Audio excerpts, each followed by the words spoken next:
Ada soda kue atau baking soda, ada baking powder, single acting dan double acting.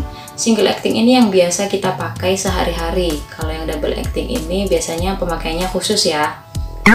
Ketiganya ini sama-sama pengembang makanan, tapi biasanya di dalam resep ada yang memakai soda kue saja, ada yang memakai baking powder saja, atau bahkan kombinasi keduanya. Beberapa resep yang biasanya memakai ketiga bahan ini biasanya adalah bolu, kue kering, atau mungkin pancake. Kita bahas yang soda kue dulu. Soda kue atau baking soda itu isinya adalah full natrium bikarbonat, yang mana dia itu sifatnya adalah basa. Nah, karena sifatnya basa, maka soda kue ini kalau dicampur dengan bahan yang sifatnya asam, misalnya air lemon, cuka, apalagi ya, susu atau yogurt, nah dia baru bisa bereaksi. Jadi reaksi kimia yang dihasilkan ketika dia bertemu dengan bahan yang sifatnya asam itu akan menghasilkan karbon dioksida, di mana itu akan ada gelembung-gelembungnya, maka kue itu bisa mengembang. Nah, kalau untuk baking powder itu adalah isinya soda kue atau natrium bikarbonat, terus ada lagi cream of tartar. Jadi isinya baking powder itu ada cream of tartar juga, dan ada tepung jagungnya. Nah, sekarang apa bedanya keduanya ini? Ada yang single acting, ada yang double acting. Apa kalau double acting itu mengembangnya lebih besar daripada yang single acting?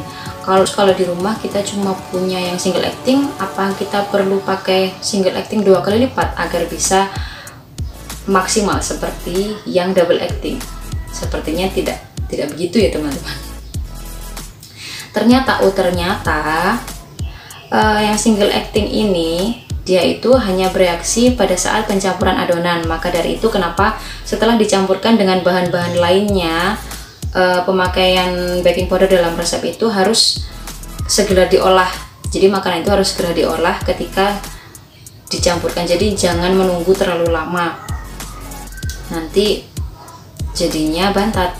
Nah, kalau yang double acting ini kerjanya 2 kali. Jadi sebenarnya single acting dan double acting itu adalah kerja atau reaksi dari kedua bahan ini ketika dicampurkan dengan bahan lainnya. Kalau yang double acting ketika dicampurkan dengan bahan lainnya dia bereaksi, dan ketika dipanaskan dia juga bereaksi. Jadi nggak boleh, bukan karena pemakaian single acting yang 2 kali lipat baru bisa dapat yang double acting ya, bukan seperti itu. Resep yang meminta baking soda di dalamnya, mana baking soda? Resep yang minta baking soda di dalamnya bisa digantikan dengan baking powder, karena baking powder sendiri tadi kita bahas adalah di dalamnya ada kandungan baking sodanya. Tapi kalau misalnya resep itu meminta baking powder di dalamnya, kita tidak bisa menggantikan dengan baking soda, karena di dalam baking soda ini dia adalah full natrium bikarbonat, nggak ada bahan lainnya yang ada di dalam baking powder. Tadi kan kita bahas baking powder isinya ada natrium bikarbonat, cream of tartar, dan tepung jagung. Sedangkan di dalam soda kue cuma ada natrium bikarbonat aja. Jadi ini nggak bisa tergantikan dengan soda kue.